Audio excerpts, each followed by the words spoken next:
नमस्कार दोस्तों, आप सभी का स्वागत है। दोस्तों, जन्माष्टमी आने वाली है और आज मैं आपको कृष्ण भगवान के बारे में कुछ ऐसी बातें बताने जा रहा हूँ जो शायद ही कुछ लोग जानते होंगे। दोस्तों, श्री कृष्ण जी का जन्म रोहिणी नक्षत्र में हुआ था। वो देवकी और वासुदेव की 8वीं संतान थे। श्री कृष्ण जी के गुरु संदीपनी ऋषि थे। कृष्ण ने अपने गुरु को ऐसी दक्षिणा दी थी जो शायद ही किसी गुरु को मिली हो। श्री कृष्ण ने संदीपनी को उनका मरा हुआ बेटा गुरु दक्षिणा के रूप में दिया था। बहुत कम लोग ये जानते हैं कि श्री कृष्ण ने देवकी के 6 मरे हुए बच्चों को भी वापस बुलाया था। ये 6 बच्चे हिरण्यकश्यप के पोते थे जो एक शाप के कारण जी रहे थे। गोकुल के गोप प्राचीन रीति के मुताबिक वर्षा काल बीतने और शरद के आगमन के अवसर पर इंद्र देवता की पूजा किया करते थे। इनका विश्वास था कि इंद्र की कृपा के कारण बारिश होती है, जिसके परिणाम स्वरूप पानी पड़ता है। कृष्ण और बलराम ने इंद्र की पूजा का विरोध किया और गोवर्धन की पूजा का अवलोकन किया। इस प्रकार एक और कृष्ण ने इंद्र के काल्पनिक महत्व को बढ़ाने का काम किया और दूसरी ओर बलदेव ने हल लेकर खेती में वृद्धि के साधनों को खोज निकाला। पुराणों में कथा है कि इस पर इंद्र नाराज हो गए और उन्होंने इतनी अत्यधिक बारिश की कि हाहाकार मच गया। लेकिन कृष्ण ने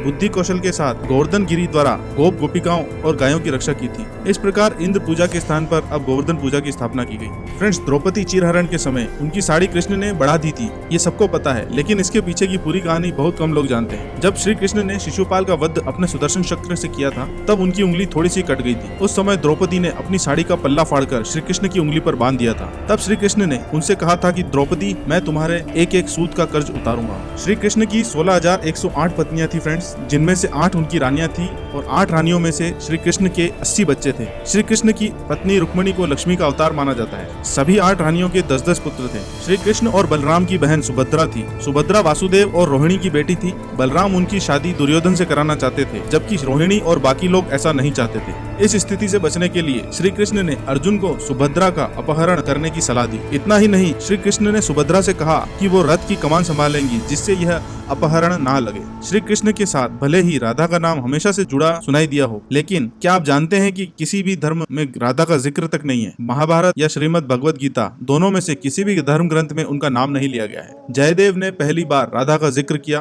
और उसके बाद से श्री कृष्ण के साथ राधा का नाम जुड़ा हुआ है। एकलव्य, जिसने द्रोणाचार्य को अपना अंगूठा गुरु दक्षिणा में काटकर दे दिया था, उसका संबंध भी श्री कृष्ण से ही था। एकलव्य श्री कृष्ण का चचेरा भाई था और एकलव्य वासुदेव के भाई का बेटा था। एकलव्य जंगल में खो गया था और वो हिरण्य धनु को मिल गया था। रुक्मिणी के स्वयंवर के समय अपने पिता को बचाते हुए एकलव्य की मृत्यु हुई थी और एकलव्य की मृत्यु भी कृष्ण जी के हाथों ही हुई थी। भगवान श्री कृष्ण के खड़ग का नाम नंदक और शंख का नाम पांचजन्य था, जो गुलाबी रंग का था। भगवान श्री कृष्ण के धनुष का नाम शारंग व मुख्य आयुध चक्र का नाम सुदर्शन था। भगवान श्री कृष्ण की परदादी मरीषा व सौतेली माँ रोहिणी यानी बलराम जी की माँ नाग जनजाति की थी और भगवान श्री कृष्ण से जेल में बदली गई यशोदा पुत्री का नाम एकानंशा था, जो आज भी विंध्यवासिनी देवी के नाम से पूजी जाती है। जैन परंपरा के मुताबिक भगवान श्री कृष्ण के चचेरे भाई तीर्थंकर नेमिनाथ थे, जो हिंदू परंपरा में घोर अंगिरस के नाम से प्रसिद्ध हैं। मान्यताओं के अनुसार भगवान श्री कृष्ण ने मार्शल आर्ट का विकास ब्रज क्षेत्र के वनों में किया था। डांडिया रास का आरंभ भी उन्होंने ही किया था। भगवान श्री कृष्ण के रथ का नाम जैत्र था